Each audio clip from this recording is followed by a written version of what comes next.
Hello, welcome to our video on how to excel in your case study assignments in nursing school.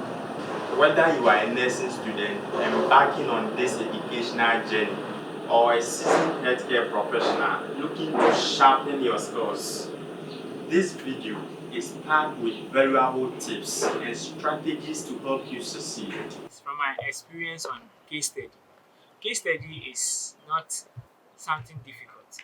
You'll be asked by your supervisor to go to the ward, which is the hospital section, to pick a patient of your choice. The patient will be diagnosed by the doctors. So you are going for a case you can manage. So it can be malaria, it can be appendix, it can be anything, depending on the ward you get. You can get a surgical ward, you can get a medical ward. But every case you pick, you have to you have to discuss with your supervisor. For instance, I took malaria, I have to discuss with my supervisor. If my supervisor says I should continue with the case, then it is going to be my case study. So I'll pick malaria and I'll start. And you have to get a malaria patient that you have to admit, because after discussing with your supervisor on the malaria, he said maybe you have a green light, you can proceed. So you now have to admit this patient with the diagnosis malaria. Then next this patient till the patient is discharged, you will discharge the patient.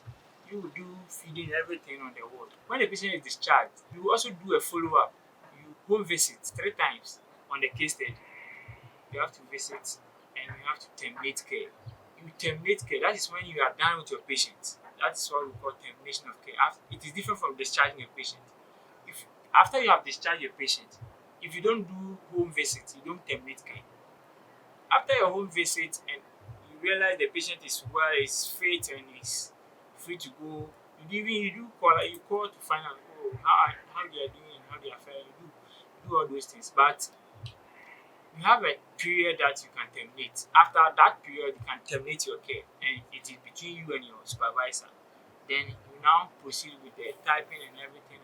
And every aspect, let's say section 1 or let's say chapter 1 of your case study, you have to forward it for your supervisor to also go through and see whether and you will be doing the investigations. Let's say a patient has to go for X-ray or all those things. You have to take the patient and you have to document all those findings in your book, so that at the day of Viva, in my own experience, I would say Viva is defending your case.